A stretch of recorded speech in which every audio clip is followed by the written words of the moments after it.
Hello, everyone.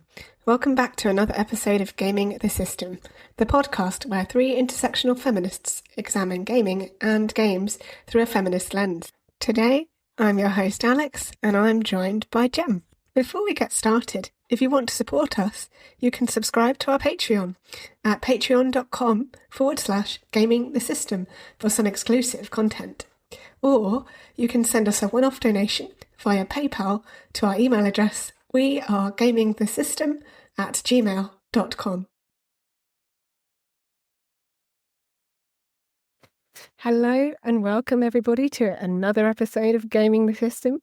This week it is myself, Alex, and I've got Jem. We've got two lovely guests on the show this week, Katie and Sarah from Wayfarer's Rest, my local board game cafe. They're here to chat about board game cafes in general and their journey towards creating the wonderful space that is Wayfarer's Rest. We have touched on this topic in the pod previously, so if you haven't listened to that episode yet, please do go back and check it out. It's just Jem and me.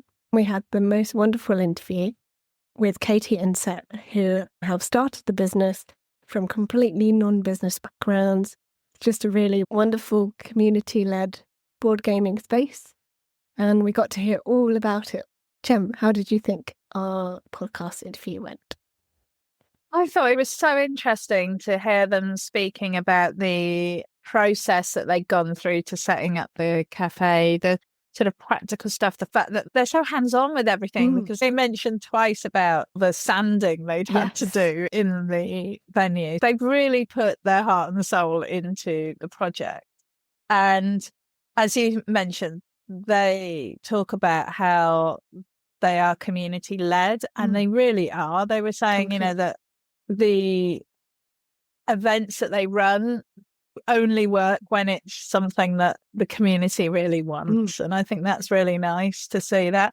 But I think from my perspective, as somebody who loves gaming, loves board gaming, thinks everyone should do all of these things a lot more, it's just really exciting to hear how much the community is engaging with what they're doing and how many people are supporting them and getting behind this project. I was kind of like, I just feel like, maybe I should be opening it.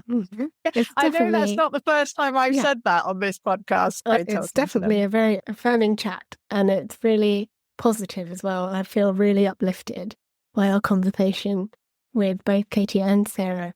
They've only been open 7 months, which doesn't feel like for me at all. But I really think they've done so well to make themselves a firm fixture on the high street, and hopefully will continue for many years to come.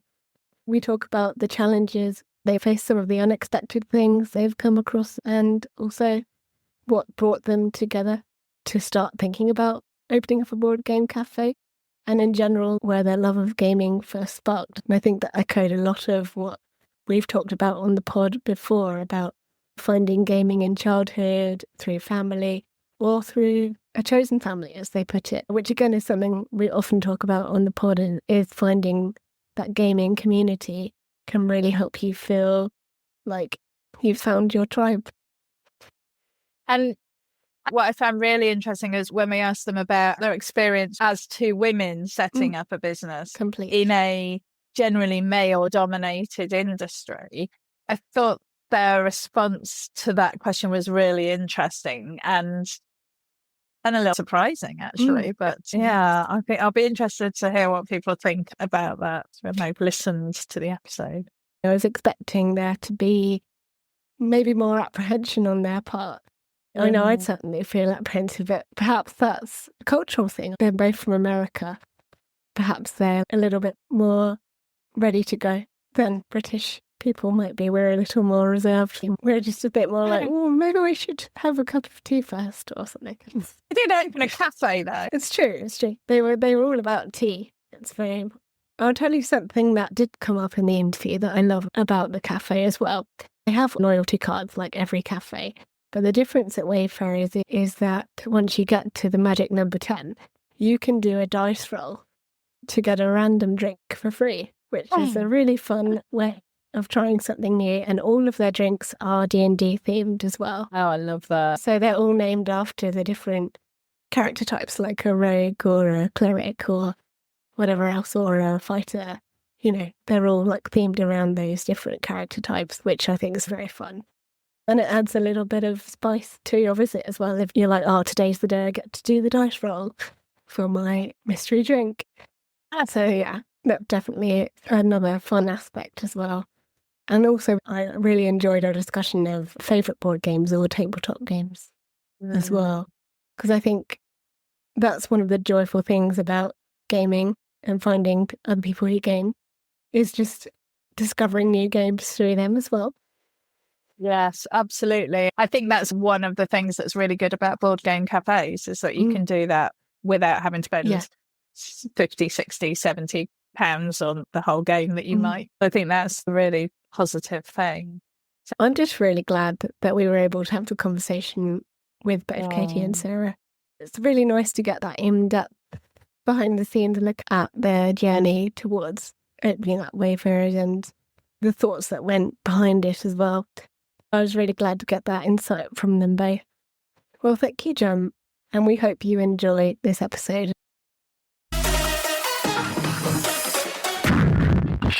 Katie and Sarah, what got you into gaming and what helped you get onto this journey of creating this board game community around which you then aspired to open Wayfarer's Rest?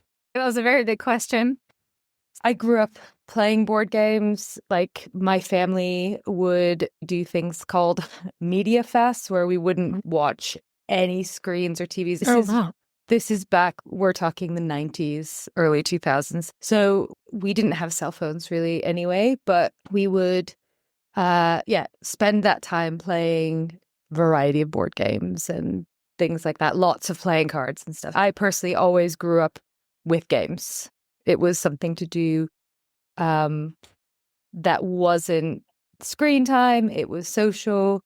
I'm one of 4 siblings, similar ages, so there was lots of competition. For me personally, that's kind of where my love of board games started. But yeah, so, and I think when Sarah and I met, which was quite a while ago now, 12 years? 12 years ago. One of the things we connected over was our love of board games. That's where my background with board games starts. Yeah, I think similar.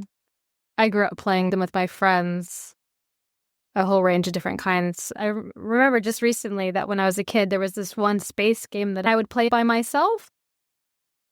I have a twin sister and older brothers. I think gaming is just a great equalizer, which I'm sure we'll talk about later. When Katie and I met, I had recently, within the previous years before we met, looking into wanting to play Dungeons and Dragons and learning how to play. When we first met, one of the first things that I asked her was, do you want to learn how to play Dungeons and Dragons? Yeah. And so then that just kind of kicked that all off. And so we learned how to play D&D together. We taught lots of our friends, and that just kind of spiraled, I think, from there, and our love of gaming. And really, I think it's not just gaming, but it's the community that's builds up around it, and all the friends and chosen family that we found through it. Both of us being expats from the States, we don't have really close family here, or any family here. That's such an interesting point. And so we kind of found our family. Definitely something we've touched on before about how it can help to bring your tribe together. That's a lovely phrase that Jem uses it quite a lot. I think it's really lovely that you can essentially find people who you can connect with through gaming as well. Thank you for explaining how you got into gaming. We've touched on how important it is to discover gaming. Even if you discover it later, it still has a massive impact on your life, in helping you. Again, I think one of the key things about gaming with other people, say over a board game or a tabletop game, is that social aspect as well, which is something that you definitely create in Wayfarer's Rest, in your board game cafe. So what first sparked the idea of creating that space together, and how was that journey? one of the things we had recently gotten into were immersive experiences like cinema and things like that, where you have a space where you enter in and you want to immerse yourself in that. So one of the ideas was like, oh, wouldn't it be cool to have a space where we could play tabletop role-playing games and really feel like we're in that tavern, or like this is where we collect our quests, or just that kind of immersion. I have a background in hospitality, so I knew that I had the skills to open a cafe or some sort of hospitality kind of space, but something that people could just come in and feel like, yeah, this is where I want to spend a bunch of time playing with other people, was really exciting thought. And then also to do that together, because there's no way we could do it individually by ourselves, but also that, like, Sarah is excellent at bringing people together. And I'm a little bit shyer on that front. I meet people through people, like, just, hey, I'm into this thing, like, come join me, do this thing. So having the opportunity to explore that was exciting in that moment of being like, hey, what if we created a space that people wanted to join us in? And we explored it. But this was in 2020. Very, very early 2020, before the world stopped. So from there is kind of how Wayfarer's League was developed, because Sarah had a community of people in her back pocket anyway. That's just like, hey, let's put our club online through Discord. We kind of started Wayfarer's League as an online server for tabletop role-playing games, which is, we spent the first part of our idea because we didn't have a physical space, couldn't meet in a physical space even if we had one. So I think in 2020 that was one of the things we were like, okay, we can't do our cafe now, but what does it look like in this environment and this climate? Because everyone was moving their games online, that's where our heart was, within tabletop role-playing games. It's so beneficial for people. A lot of my in-person games were moving online, and I had a lot of friends beyond the same with, like, Katie and I weren't living in the same town at that point. And the communities that we were playing, like when we were playing together before, I had moved away. And so it's like, we know all these different people.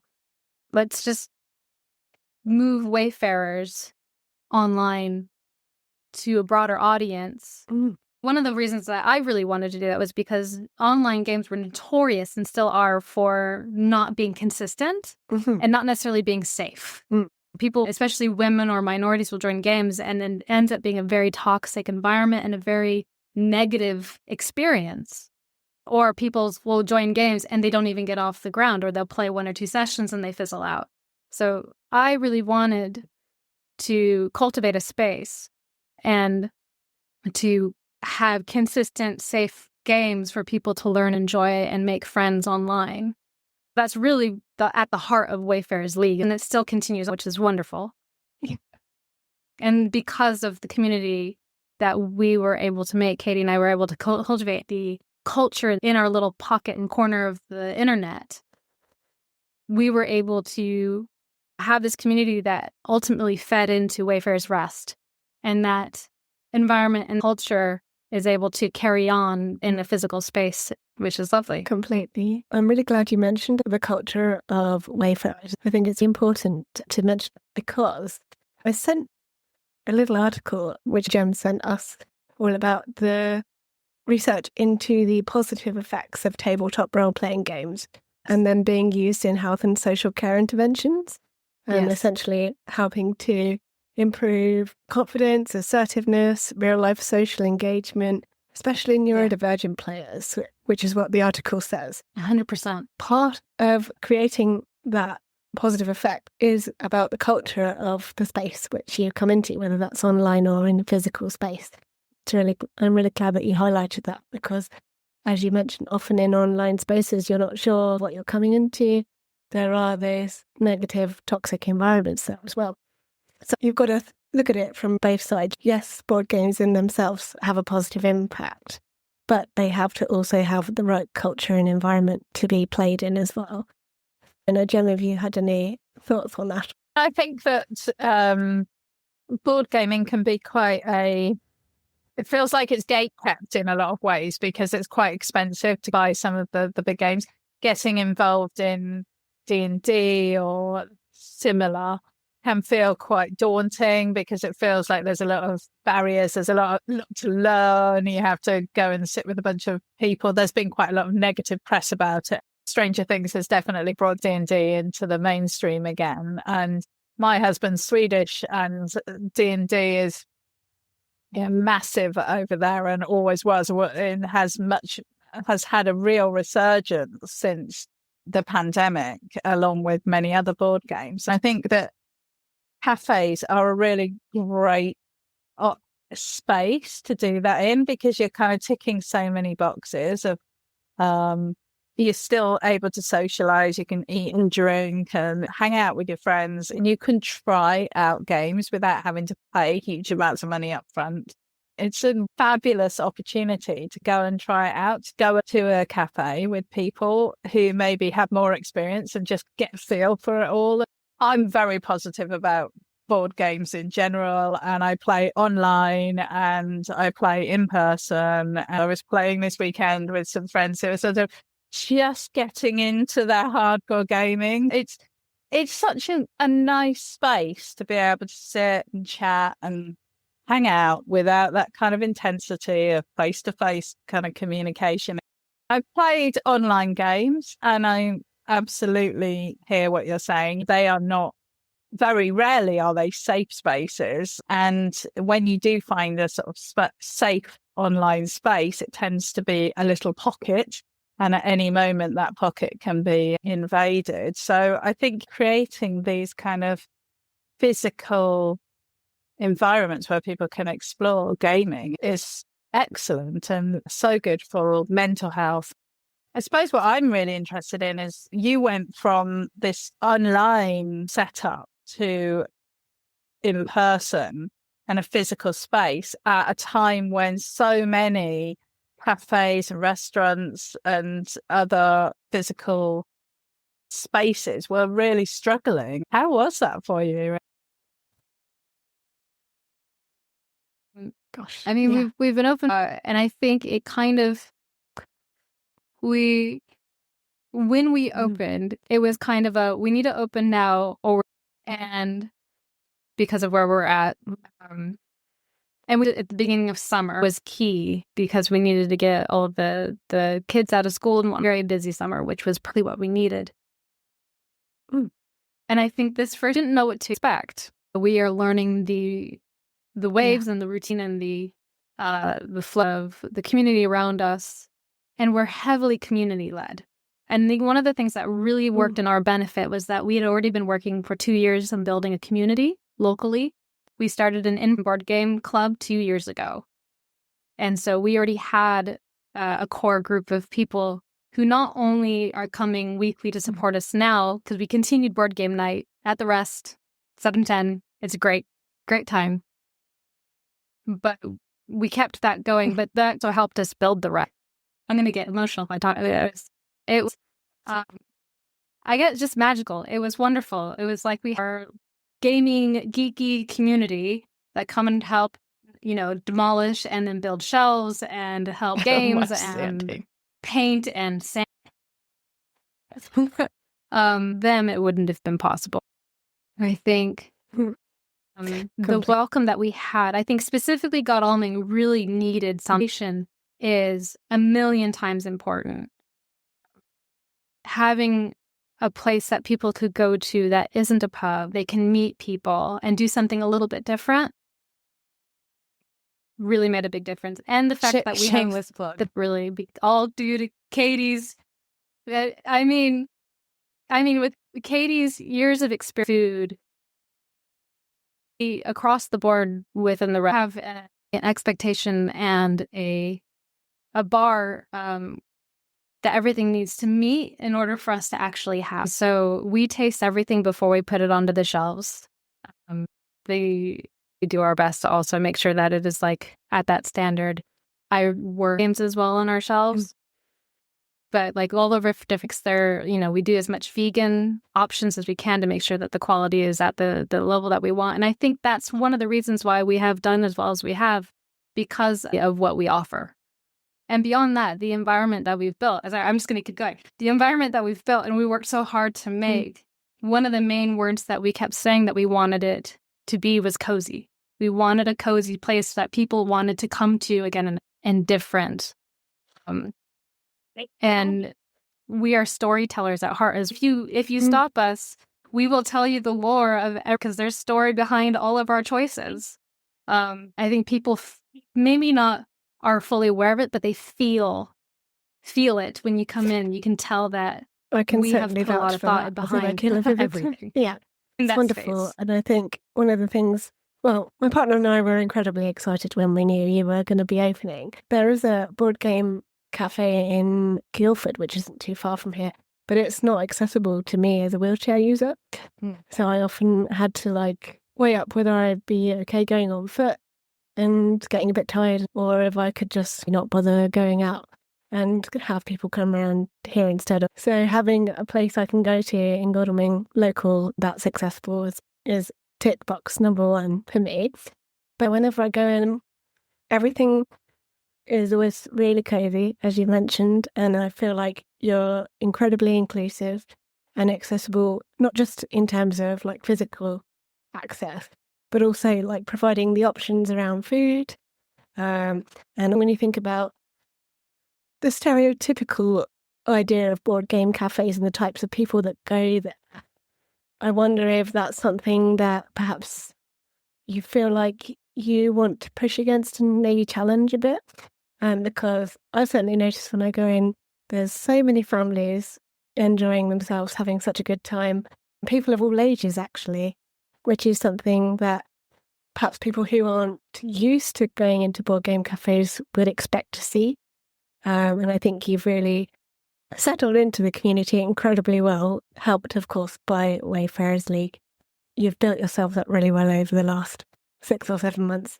And I'm always really excited to see all the different types of events you're putting on.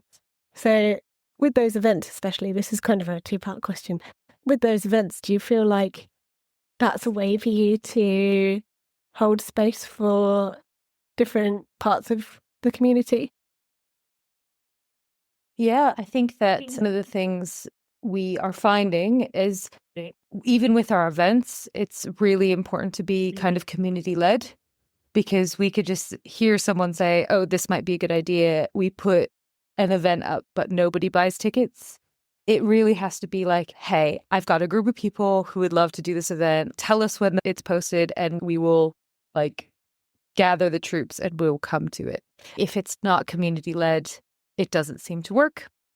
Even the events that we are adding this year, for example, we are starting a monthly LGBTQA+ board game club on a Tuesday, once a month. We are doing a singles mixer around Valentine's Day to have something different so that people don't feel like, oh, this is... I think that's such a fun idea as well. We've got a lot of uptake for these things. Just seeing what's missing in the community that doesn't necessarily have to do specifically with board games. It's just let's get people in that share something in common and use the board games, as Sarah mentioned at the beginning, as an equalizer to get to know people.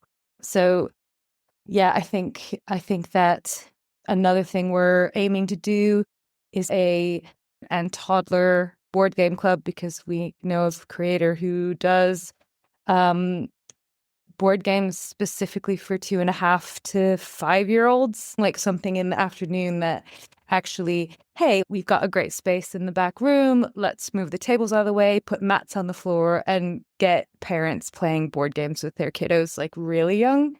They're very, very cute. They're really cute games as well. I'm very excited about that. We've just now, the last few weeks, had a group of new mums come in after their baby massage group and just saying, we love this place so much. So the spectrum of the community that we see come in is pretty amazing. I think something that also links back to the previous question about opening hospitality in a time where hospitality is not doing well, is, as Sarah mentioned, location, but also filling a need in a specific location that isn't even close to being there already. Having that USP, there's nothing like this on the high street. And even though there may be a ton of coffee shops, there's not one like ours. And leaning into, yeah, you know what? It's weird you're coming to Board Game Cafe for coffee, but like it gives us a chance to explain everything that's available. People walk away being like, man, this is an experience. It's not just there. It's something to do. It's something to experience. It's something to make memories doing as well. I love your passion, and I love that you've seen this gap in the market and just gone for it. I really like the aesthetic of your cafe. We've got a dice box in my local city. It's got a lot going for it, but it's very modern. It's all sort of white clean and very loud, and it isn't cozy. And when I'm playing board games, I want comfort, because you're sat for a long time and you're thinking for a long time. So you need to have that coziness. Love that you fully leaned into that cozy gaming, oldie worldy tavern look and feel. I think the idea of properly embracing that aesthetic is a really positive thing. As you say, I imagine there are many cafes in the area, but none of them are what you're offering, which is just awesome. I just really wish you'd come and open one in my town. Oh man. Yeah. We'd love to. It's just we one step at a time. I think one thing that you had mentioned about noise is that was one of the things that we were very aware of when we were fitting out the space is sound. The space was originally a hairdresser. And so it was mirrors, it was white, we haven't been able to change the floor, but it is what it is. And so it was a very echoey long hallway, essentially. And so the questions we were asking ourselves, okay, what can we do to break up the sound? What kind of lighting do we need? Because we want it to feel cozy, but we don't want it to be blaring. And so those were also in our mind when we were choosing our lighting and choosing the placement of things and the decor. And there's still things I want to do to help break up the sound even more, because I know it's still an issue with different areas, but it's not as bad as it could have been.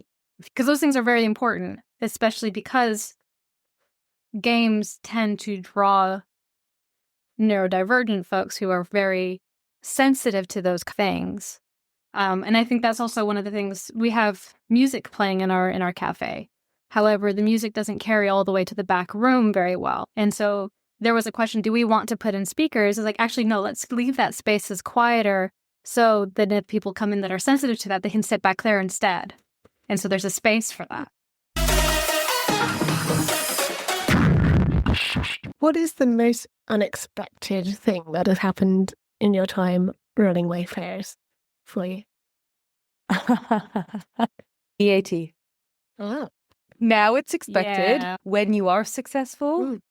Like, obviously, you feel as though you're doing really well, but that also means you have to pay a lot more than you might have would done in the first couple months because it wasn't quite as successful, if that makes sense. So it's just kind of like, oh, that bill's way different to the last one. Surprise! But it's a learning curve, especially for two people who've never had this kind of businesses like that, haven't seen the inner workings of what goes on behind the scenes in a hospitality business and kind of discovering them as we go. I think that's something, obviously, someone who would have gone to business school would have like kind of, oh yeah, we know that's a thing.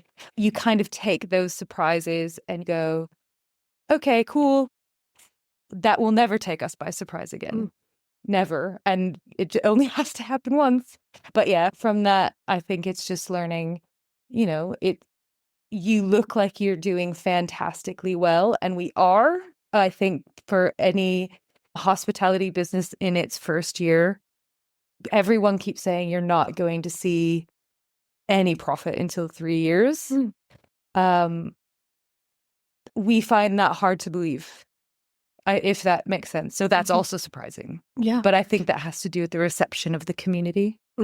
Yeah. But yeah, I don't know, Sarah, I don't know if that's the most surprising thing for you, but that was definitely for me. Like Katie said, I think one of the things that I knew going into all of this was that there were going to be bumps in the road across the board, and we were going to have adapt and change. Otherwise, we weren't going to succeed. And that's what we've done from the beginning. Is, okay, this isn't working, so we'll adjust and we'll change the date of this, or we'll start adjusting our costs on this side of it. And I'm trying to think what is the most surprising. I think what is really nice is that as business owners, the team that we have built is really solid, and the camaraderie amongst them is really lovely to see. And I think just the culture that we've been able to help establish, not just on the front of the shop with all the customers and whatnot and trying to maintain that, but I think behind the curtain, as it were, it's fun to watch those friendships grow and how they're together as well. Because I've never had employees before. I've never been a manager before. My background is in visual effects. I worked as a production coordinator, and so I did have a team of artists, but I managed mostly what they were working on, and I worked with the lead VFX artist. And after that, I went into photography on my own. I had my own business, but it was just me. This is the first time we have had a team. Katie manages them, and she does a brilliant job. She's so good with them. I think it's just really lovely to see that and seeing how it's cultivated and how well Katie cultivates that team and that the culture within Wayfarer's Rest as a business. I wondered if, as two women starting a business together, women in business do come up against barriers that men do not in some ways. And that's another aspect of the podcast. We also like to talk about feminism here. I guess you've talked about coming in from completely different backgrounds. It must have been pretty daunting. Is it still daunting now? I have had, in my time in hospitality, which is over the past 10 years, the most fantastic bosses who there was not any discrimination when it comes to promotions, pay, etc., especially gender discrimination. If there was any hint of chauvinist attitudes, people would lose their job for that. I had a great example set for me. It made me feel like, oh, this is possible. Like in my previous life, the gender setbacks were very real, but in my hospitality life, it was not. The only time ever it had nothing to do, like us setting this up, there was never any thought like, we're two women doing this thing, it's going to be hard. I did not have that thought at all. We have very supportive partners as well. My partner stays home full-time, like stay-at-home parent, so that I can do this thing. That's just my story. The only time it's kind of peeked its head is when we have customers who come in and our male employees are addressed and seen as the owners over us. That's really interesting. Yeah, so when they're talking to us, they will not be talking to us, they will be addressing the male employee behind us. Is it like very strange? Yeah. Super strange. And the male employees have even said like, I don't know why these customers keep thinking we're the owners. I'm like, it's because you're not women, but that's okay. And they're fantastic. Yeah. The greatest group of guys. So They're lovely. It's crazy. We're women in our 40s with kids that have done this. Like, that's crazy just to think about it. I never, ever thought it was a barrier and that it was impossible. Like, never. No, impossible isn't really in my vocabulary. It's surreal for sure. I don't think it's fully sunk in yet. And we're 7 months in. I feel like from when we had said, let's do this thing, the way that I operate as a person is that there's this thing I want to do. Well, let's do it. And I don't really think about what that means until I'm in the thick of it. And because of my background of production coordination and whatnot, is that's very much project management. And so it was all about timelines and things take. And I love organizing. And so we said, okay, let's do this thing. I'm going to give a shout out to Mark, who owns Good Game. Good Game's another board game cafe. If without him and his input, we also would not actually have a cafe, because I think he gave us his financials that helped him get the startup loan, but also his business plan. And we were able to adapt that to our needs. And giving us that starting point really helped jumpstart. We probably would have gotten there eventually. Without, we would probably still be working. Because there was a moment of, oh my God, how do we start? Like, because we know we have to get this startup loan, like, because, you know, we are not wealthy people. Like, okay, we need help here. We had decided, okay, we're going to go to the Board Games Expo up in Birmingham. Let's like go just talk people's ears off. And it was on the last day. We did meet Mark from Good Game, and he literally had just got approval for his business loan. And we're like, how did you do that? He's like, send me your email and I will send you all the stuff. And we were like, yes. We had only just started our in-person board game club like a couple weeks previous to that moment. Yeah. So it was 2 years from when we met Mark to actually, you know, we secured the loan. That whole journey feels like a fever dream a little bit. It doesn't feel as long as now coming on to 3 years ago.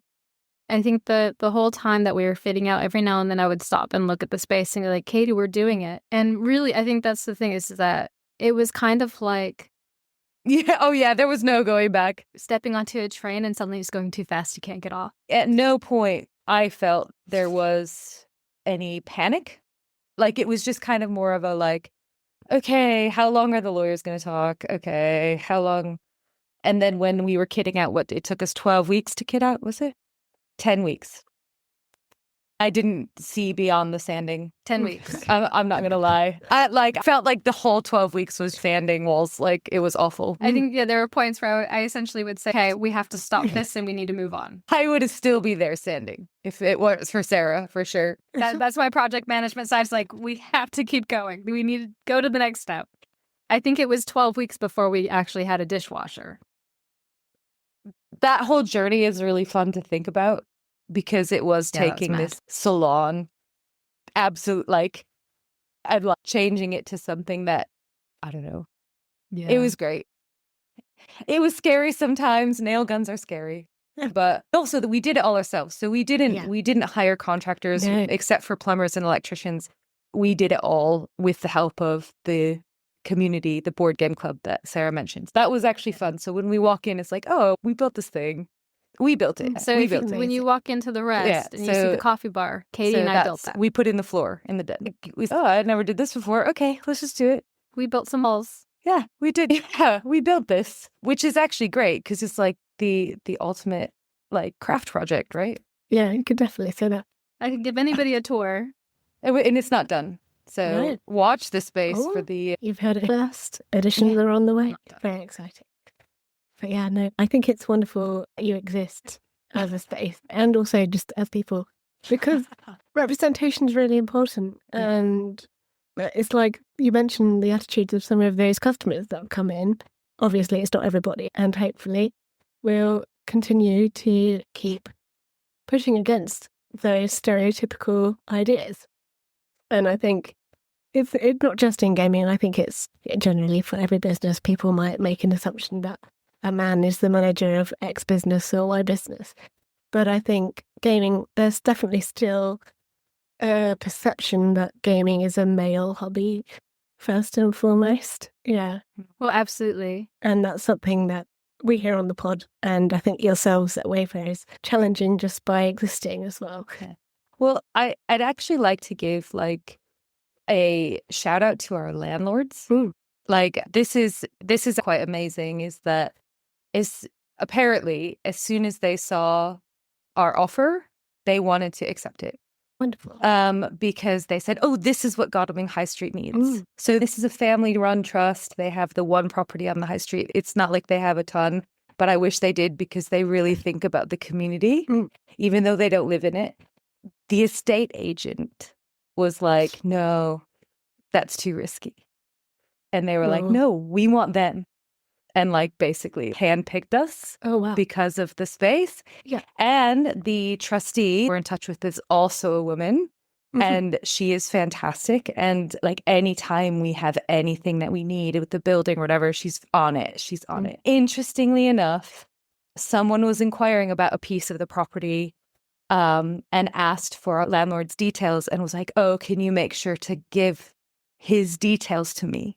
And I was like, I'll make sure she gets them. I was just like, why do you assume that the person who's the trustee of the property is a man? Because she's not. Yeah. Yeah. Oh, definitely. Wonderful. Yeah. I can't let you leave this without asking you some gaming related questions, obviously. Sure. D&D brought you together. Is it your favourite game, or are there other options out there, would you say, for yourselves? It's like asking to pick a favorite child. No, I have a couple favorite TTRPGs, but I also have favorite board games. I think Katie and I are very similar in that a lot of our top games are narrative based, so story led games. One of them being a shared favorite being Time Stories. Love it. Time Stories is a co-op game where you are time agents sent to a specific time and you go and inhabit a body in that time, like Quantum Leap, and you're exploring that world in that time, trying to find an anomaly, and you have to fix it. One of the things I love about it is creative mechanics that help support the theme. And so if I get a game that makes me gasp and giggle delightedly, Time Stories does that many, many times over. And what I like also is that there's different stories that you can buy, like expansions, but they're different. So you have a base board, but then you can bring in the different games to it to play different scenarios. They're replayable as well. You can try to be faster in your time. That's top on the list. Love it. It was a happy accident, that one, discovering that one. One of the things that Sarah will always say is like, we're role players. And I think that's part of the storytelling games. But I'd say one of my absolute favorites, and we haven't got a copy yet in the library, is Betrayal, House on the Hill. I knew you were going to say that. It. I know, as soon as I said we don't have a copy. It's because we're on a waiting list for it. That game was kind of a gateway drug game for me a little bit to cooperative board games, because I was like, there's all the competitive ones and stuff, but I love a cooperative game. And another one that is an absolute favorite, and I will recommend it as the perfect intro to a cooperative game, even like more than Pandemic, would be Alien, based off the film. We love Alien. It's so good. It's such an easy talk through to a table that's never played a cooperative game before, and I will pick it off the shelf, and people are just like, oh yeah, that's really good. And I recommended it to one of my family members as a gift, who then sent me a message being like, that game is truly terrifying. Especially if you put the soundtrack on in the background as well. You need to do that. Yeah, it's good. It's good. If you're an Alien fan, it's so good. 100%. And that's the immersive thing is, countless hours, Ted, Sarah, and I would play Betrayal, and we would put on really, really creepy, haunted, box music in the background. Ted's my husband, by the way. I think what's nice about both Alien and Betrayal is that the mechanics aren't too over the top, so they're fairly easy to grasp. So they're just gamey enough, if you know what I mean. Yeah, definitely. Yeah. It's funny you should mention those two are actually both games that my partner introduced to me. Betrayal House on the Hill was a game that Tom had at home in his parents' home, and it's one of the first board games that we played together with his younger brother Matt, and it was really good. And we've still got a copy in our lounge here now. I have a pretty funny story about Betrayal, though. When I was pregnant, we were trying to induce just using pressure points. My nephew was here. My nephew was 9, and we were playing Betrayal while we were trying to induce my labor. And I ended up going into labor. I'm like, okay, let's go to the hospital. And we couldn't finish the game. Oh, no. And he was winning. Oh, no. And so he's still upset about it. Oh, It's quite funny. it is a good way to pass the time. And then Alien was a gift, actually, from a friend to us. And I think it gets harder the more people play. Yeah, I feel agreed. like it's so. We've only won it like 2 or 3 times. We've played it quite a lot more than 2 or 3 times, but it's just the right amount of challenging, I think. As I mentioned, possibly or inferred, wasn't really a board gamer so much until I got together with Tom. And he's been slowly introducing me into board gaming and getting me in my own top gaming. He's a very avid tabletop gamer. The weekend just gone, actually, we had his younger brother and his partner down to visit. And they brought a game called Slay the Spire. And I'm now addicted to that game. So I realised it exists on Steam. And I bought it at the bargain price of £5 because it's on sale. So I've played it for 8 hours since this weekend. We've all been there. Yeah, just it's so I've heard good. of Slay the Spire. I It's have not very had the good. opportunity to play it yet. It's again, it's kind of cooperative as you're all working, make your way through the different acts or the stages, and each act has a number of different monster encounters, mystery encounters, and then like campsites where you can like get your health back up and everything. But it's so good and it's amazing. It says on the box it lasts 60 to 90 minutes. We probably spent a combined total of maybe 8 hours playing, and we haven't even got through to the third act. It's incredibly long. Incredibly long. But to be fair, I think I was learning it, and I think Shona had only played it one time before. So we were relatively new. It's definitely one for a long weekend, that one. I don't know, Jem, if you've got a favourite board game to share. Sure. I know you're an avid board gamer, so I've just been like making notes of all the games that everyone's suggesting, because I also really enjoy co-op games, because I'm too much of a people pleaser to very much enjoy competitive games, but I am obsessively playing Res Arcana at the moment with some friends that we play over Board Game Arena. I've always got 2 games going at any one time.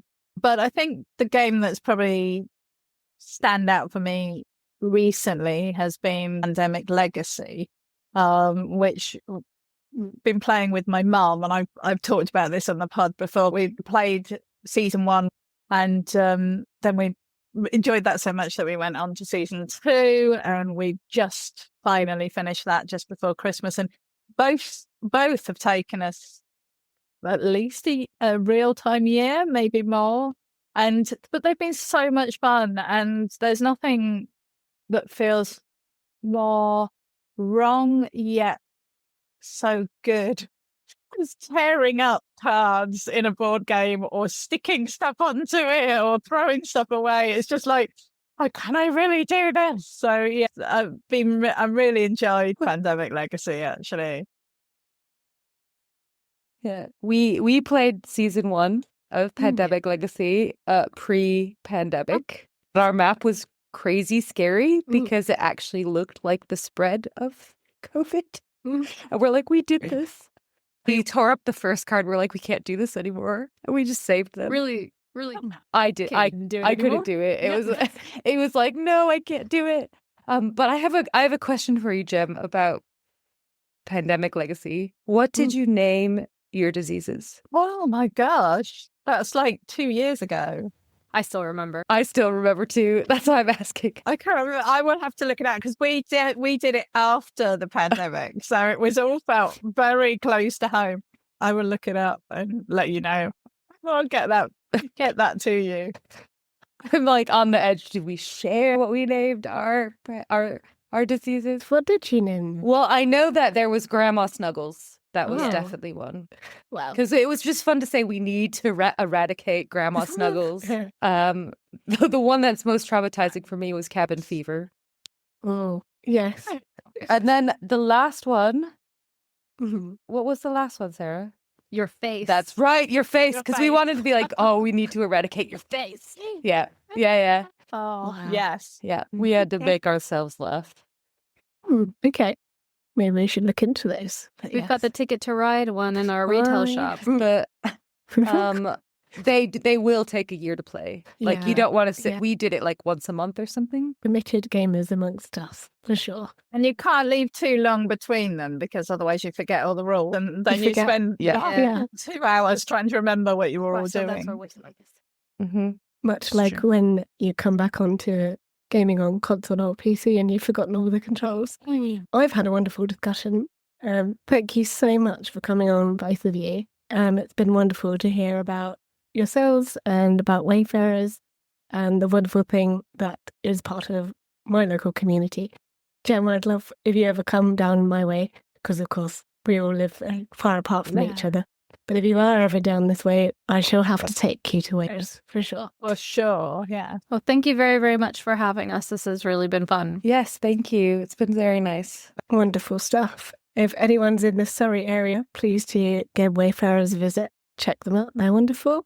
I can also vouch for their hot chocolate as well as their coffee. It's excellent, and it comes with a marshmallow. You can't beat it, really.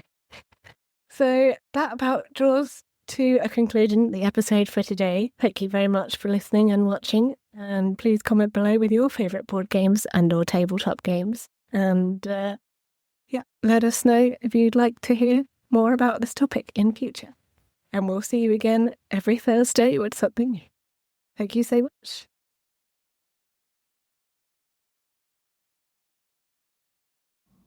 We hope you enjoyed that episode of Gaming the System. If you want to support us, you can donate to us through our PayPal by sending it to wearegamingthesystem@gmail.com if you want to send us a one-off donation. If you want to donate to us monthly, you can subscribe to our Patreon at patreon.com/gamingthesystem. Until next time, bye-bye.